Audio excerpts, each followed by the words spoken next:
Video করতে হবে করছে দাঁড়াও এটা করো। হ্যাঁ আজকে হচ্ছে 15ই আগস্ট। এটা কোন সাল? 2026। আজকের দিনে 1947 সালে আমাদের দেশ কি হয়েছিল? স্বাধীন হয়েছিল। তাদের হাত থেকে? ইংরেজদের হাত থেকে। ইংরেজরা প্রায় 200 বছর আমাদের দেশকে পরাধীন করে রেখেছিল এবং শাসন করছিল। কিন্তু আমাদের বহু মহান বীর রয়েছে যারা কি করেন, যারা ইংরেজদের কবল থেকে এই দেশকে, পরাধীন দেশকে স্বাধীন করেছিলেন। স্বাধীনতা কথার অর্থ হচ্ছে কি? স্বাধীনতা কথার অর্থ হলো যখন খুশি যেখানে খুশি যাওয়া, নিজের ইচ্ছা মতো কাজ করা, নিজের ইচ্ছা মতো কিছু বলা, এই সমস্ত জিনিস। কিন্তু এই স্বাধীনতা পেতে গিয়ে কি করতে হয়েছিল?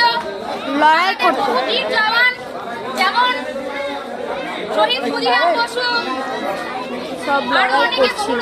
নেতাজি সুভাষচন্দ্র বসু, যাদেরকে কি করতে হয়েছিল?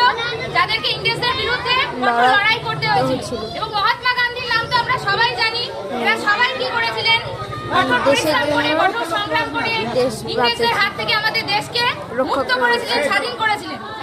এখন আমরা হয়তো বলবো যে আমরা কেন, তোরাই বলবি, এই ছোট ছোট বাচ্চারাই বলবে আমরা তো সীমান্তে গিয়ে লড়াই করতে পারবো না, ইংরেজরা তো চলে গেছে, এখন যারা আতঙ্কবাদী জঙ্গি রয়েছে তাদের সঙ্গে সীমান্তে গিয়ে যারা সৈনিক রয়েছে তাদের মতো লড়াই করতে পারবো না। কিন্তু এখানে একটা কথা, এই ছোট ছোট বাচ্চা তোমরা যারা রয়েছে তাদেরকে কেউ ওখানে গিয়ে লড়াই করার কথা বলছি না। আমরা একজন শিক্ষক বা শিক্ষিকা হিসেবে আমরা কি চাই?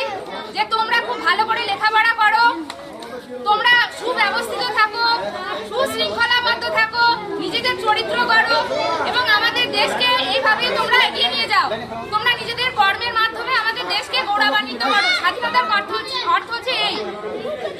কাজেই এইটুকু বলে আজকে আমি এখনকার মতো আমার বক্তব্যকে সমাপ্ত করলাম।